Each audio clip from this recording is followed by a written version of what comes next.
Entry mode activated. Target acquired.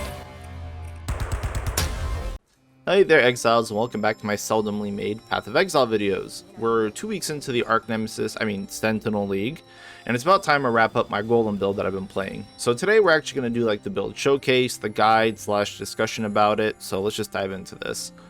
So first glance cost of the build is that it's actually really cheap to get going. It wasn't so much on day 2, but you know, a week into it, like Mob Mischief is like 1 chaos, Barracks Respite is 5 chaos, Primal Mites are like 8 chaos now, Anima Stone's 30 chaos, and even Magnet Eclipse is 8 chaos. Like, that is pretty much all you need to get it going, so you can get it started with like 50 or 60 chaos. It's like nothing. But obviously you can budget it in for infinitely scaling gear, but we can talk about that later. Let's start with the overview though of the build so people with ADHD can get a glance really quick. Damage wise, this build is very solid. You could sit around 10 to 20, 25 million Cirrus DPS depending on how much defenses you want to sacrifice. Since we do have 50% shocks on everything, the damage just skyrockets really hard. It's definitely not mirror tier 100 million DPS worth of builds for sure, but it operates on a very small budget comparatively, and it still melts bosses pretty quickly, and that's pretty much good enough for me.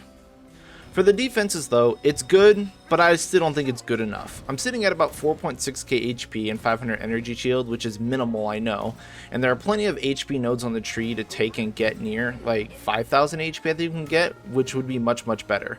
I think there's about 40% HP worth of nodes that are immediately obtainable with no travel required on the passive tree. It's just up to you whether or not you want to do more damage via minion life and dot multi, or just have more life yourself. Anyway, we also have 15k armor without flasks, which is pretty much bare minimum. With this and Aegis Aurora, we're healing for about 300 to 500 energy shield on block depending on flask uptime, which is just enough to fill our energy shield. It's definitely not a lot though. I do need to change my boots and gloves and get around some more armor and energy shield bases to take advantage of that, but that's a little more expensive. We do also have 75 block and spell block with glancing blows, hence why we have to take advantage of Aegis Aurora or a good life on block shield with, you know, both life on block and percentage life recovered, so you can meet those same thresholds as Aegis Aurora. But those are just as expensive, it seems. We also have 100% spell suppression now, which is pretty huge, making things feel much more comfy to deal with, and we have 100% elemental ailment immunity without needing to grab Purity of Elements. And of course we have a Molten Shell for about the 6 to 8k HP buffer to ourselves with some life regen and golems and stuff, and you can also grab the elemental primordial bubble thing from the elementalist tree.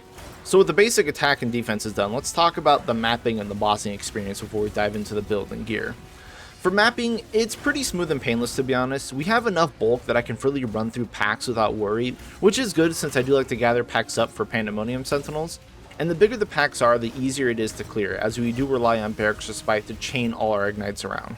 Lesser density maps do feel slow for sure, so starting out you may have to wait for golems to revive, and especially for popping them for just like 10 enemies at a time instead of 100. So early on the map clear speed is pretty inconsistent. I understand people thinking that it feels bad, but it's definitely not, especially when you start juicing really hard. It clears entire screens just so long as there are enough enemies to do it. So I always try to juice as much as I can with, you know, Delirium, Sentinels, Shrines, Strongboxes, Breaches, all that stuff. The more the merrier. Now regarding map mods, the only things you really can't do are players can't regen life, mana, and energy shield, as we just kind of chew through too much mana with our Death Wish casting. That and Elemental Reflect, which can be an issue sometimes. You can use the Yugol Pantheon to make it tolerable, as well as a, you know, reflect damage reduction implicit on your chest, or something like that, but it's still something you need to be careful of. You can opt for the Elemental Aegis on the Elementalist passive tree as well to just straight up ignore that modifier if you want. Map mods like enemies have 70% chance to avoid ailments is also bad since we are ignite based, but it's not the end of the world, as we just need one enemy to catch fire to spread it around. It slows us down for sure, but it's definitely a mod that we can deal with. Alright, so with mapping out of the way, let's talk about bossing. This build is pretty much a bosser. We can insta-phase most bosses. I think the only ones I haven't done yet are the new Uber bosses, which don't really sound like fun right now anyway. So I haven't been able to try those, and I haven't done the Feared yet. I'm still looking for a Cortex map, but everything else, easy breezy. I died to Maven because I just can't do the last memory game when my character is just too slow. It's not fast enough to do it. It's not a memory game, it's a speed game. So I ate a death there, but otherwise all the bosses deathless, even the Formed, the Twisted, the Hidden, Invitations, all that stuff. So what makes us so good at bossing is that I actually use the new Call of the Void ring that lets us chill on hits now. So we do Shock, Chill, and Ignites. Shock and Chill get maxed out on bosses, which is amazing. So Cyrus, Shaper, Maven, all of them, 30% chills, 50% shocks. Which means not only are they slow as balls and are taking extra damage, but due to Call of the Void Ring, they're dealing 15% less damage as well, which is a multiplier, which is great, makes us a lot tankier. And of course, we still do have enough DPS to melt through the phases, quite literally, so I mean, I'm pretty happy for this build from a bossing perspective. So with the core stuff done, let's move on to the specific gear and functionality of the build and all that stuff to people who actually want to understand how it works and what I'm doing.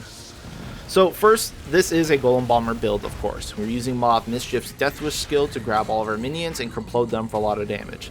Because we're revolving around this, we do need to run Elementalist for a few reasons. First is that Leisure the Primordial auto-revives our golems, which is quite important, as it's the only way to make this build feel a tad bit smooth for mapping. If that was the only thing we needed, then we could just run Forbidden Flesh and Forbidden Flame and use another Ascendancy, but we do need Shaper of Flames as well to always ignite and get much bigger ignites. The other two Ascendancies are kind of changeable, but I'm using Mastermind and Discord to get the more fire exposure, as we do have fire exposure on hit with our gloves, so we get a fat 38% fire resistance exposure, which is nice.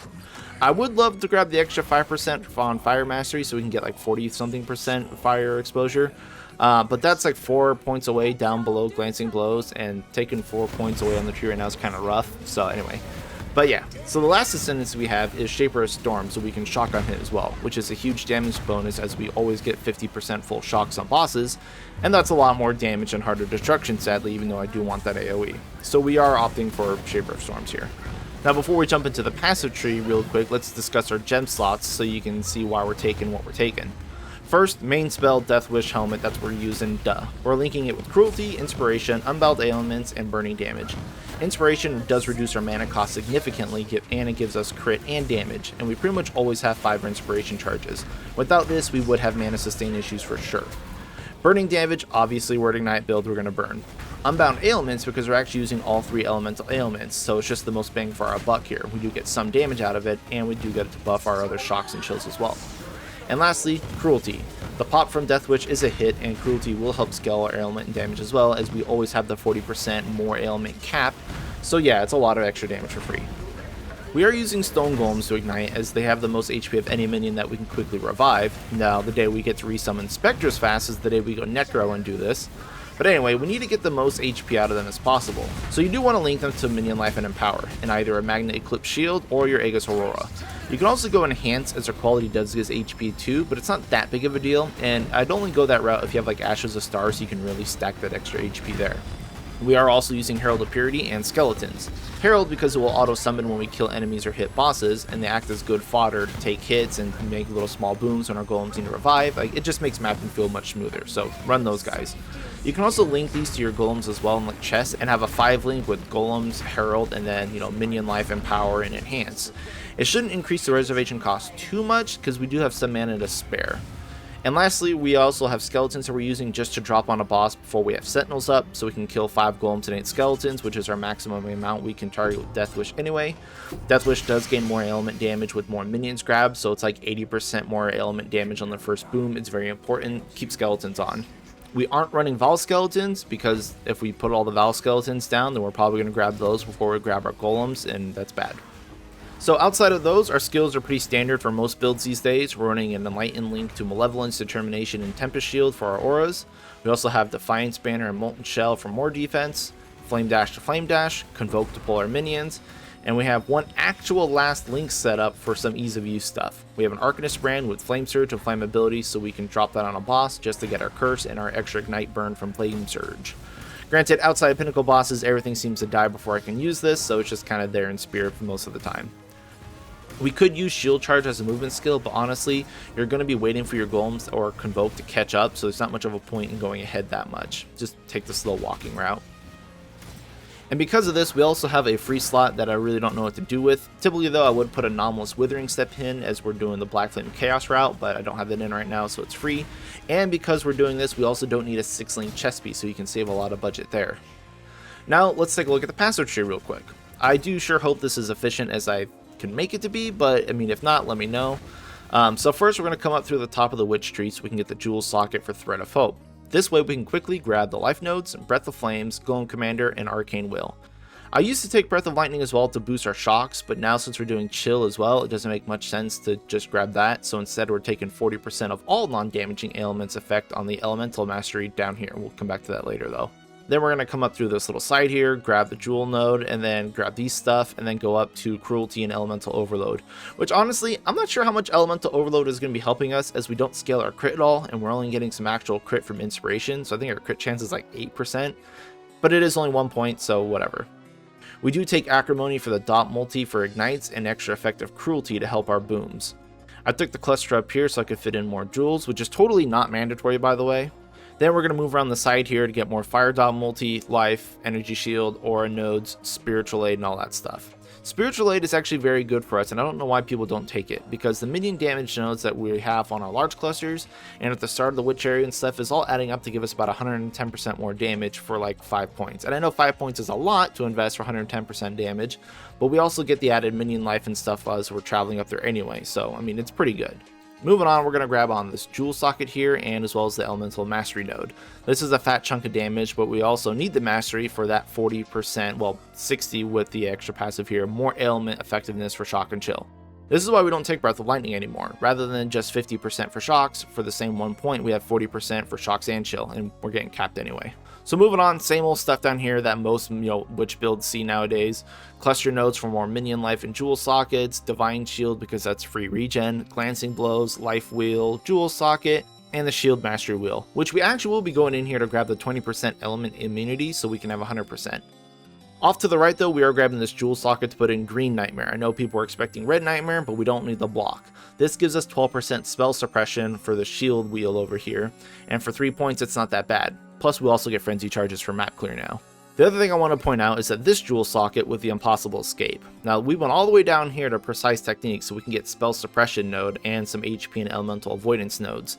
This is probably not the most efficient way to do this to get that last 10% spell suppression or 12% ailment immunity, but it's what I got for now. Okay, so not so fast. So let's go ahead and discuss the gear now and see what can be changed and what not. Obviously, helmet's got to stay. This is the whole build. This is what we're based around. You can run some other enchantments, but honestly, the 75% Herald of Purity reservation is just really good because that allows us to put, minion life, enhance, and empower without bumping up our reservation too much. It's definitely not required, but you're probably not going to be able to socket out your Herald of Purity.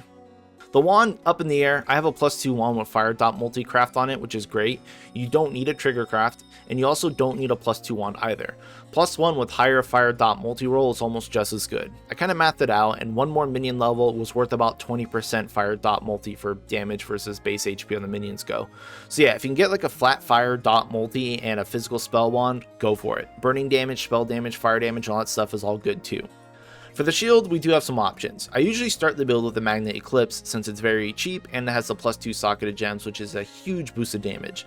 Because Golems and Empower in this, like that is actually giving us +4 instead of just +2 because it's going on Empower as well. It's big. After that though, if you want a more defensive option with like Life or ES on block, you're either going to want to get, a really good Shaper Shield or Aegis Aurora. Aegis Aurora is obviously good if you have a lot of armor and you can regen that energy shield, but a really good Shaper Shield with life on block and life % on block is amazing. Plus if you can get it with spell suppression or reservation efficiency, it'll really help you move around your other gear. I happen to have an Aegis Aurora with +1 the socketed gems, so that's pretty much BIS, though I wish I had a chance to put armor spheres on it because it kind of dropped corrupted. For the amulet though, you do want +Fizz spells, +1 spells, dot multi, fire dot multi, life, or attributes. Any of that kind of combination is really going to work. Like I said, +1 spells is worth about 20% of dot multi, so if you can get like a fire dot multi and regular dot multi amulet, you're golden. But we also do need to fill our attributes in the amulet slot as well. This one, mine's got like 60 something dex on it. For the rings, you absolutely need to have Barracks Respite. This is what clears our maps. The difference between this and Ignite Proliferation or Ignite Spread implicit on gloves is that those just spread from where the Ignite started, so it's just kind of like a bigger AoE around your initial impact.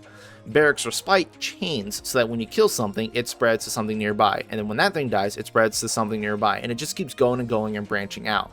So that's pretty much a must for this build. And then the other ring slot, we do have a lot of options. First option, Rare Ring, obviously. We can get more life and attributes on this build, and that's going to be great to fill those slots in right there. We can also run in Blackflame to do Chaos Ignites, which is another amazingly good option.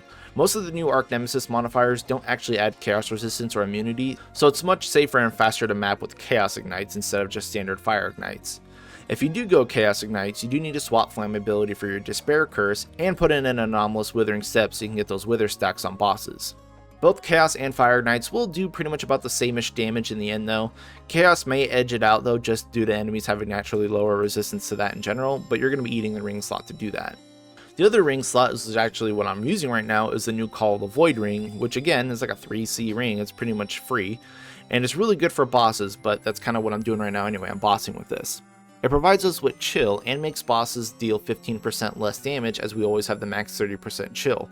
So it's great as another layer of defenses. Not only are the bosses slow as balls, but you're also taking less damage. But you can definitely swap between this and Blackflame for mapping and bossing respectively. Okay, almost done. Everything else in this set is just fixing all your defenses. Armor, gloves, boots, and belt, all you want is life, resistances, and anything else you can cram on there. In my case, I'm running spell suppression and elemental ailment immunity on the pieces, which is not 100% mandatory. You can get ailment immunity with Purity of Elements aura. You can also just not go spell suppression and focus more on armor and fat HP rolls to tank stuff better anyway. Brass Dome is a great option for crit immunity and huge amount of armor, and I was lucky enough to craft all these pieces myself here because the new recombiners are amazing and overpowered and let you just crash 2 decent armor pieces together to make an amazing armor piece. And I'm just getting off topic, but I was able to craft all this stuff, so I'm pretty happy and proud with it. The jewels you need are also kind of up in the air. The Anima Stone for the +1 golems is kind of hard to pass on, but you certainly don't need the 3 Primordial Mites for the other +1 golem. This may not even be worth it, to be honest. Primordial Mites are good because the extra damage you get from having a golem summoned recently does count when they revive themselves, so that's nice too, and they get some more HP out of it. But honestly, that's 3 jewel slots. That's a lot you could do with other things as well. Thread of Hope, Impossible Escape, Green Nightmare, and all that stuff are also not mandatory if they can be replaced by just moving your gear around and moving your tree around. I just found it to be the easiest way for me to finish my spell suppression and ailment avoidance. You do need some fat defenses for this build though, as you kind of have to get up into the packs to drag your golems in and have them explode, so you do need to be able to take a hit, which is why we're also slower at mapping in general than most builds, as we can't just click and clear the entire screen. You gotta wait on golems and such. So make sure you do have your defenses in check. After that though, what you want to focus on in terms of damage is just scaling dot multi and minion life. That's pretty much all we can do. We don't need much else. And that pretty much covers everything about the build, to be honest, and kind of what you need to know to play it. So I'm just going to wrap it up here. Thank you all for watching, and good luck out there, Exiles.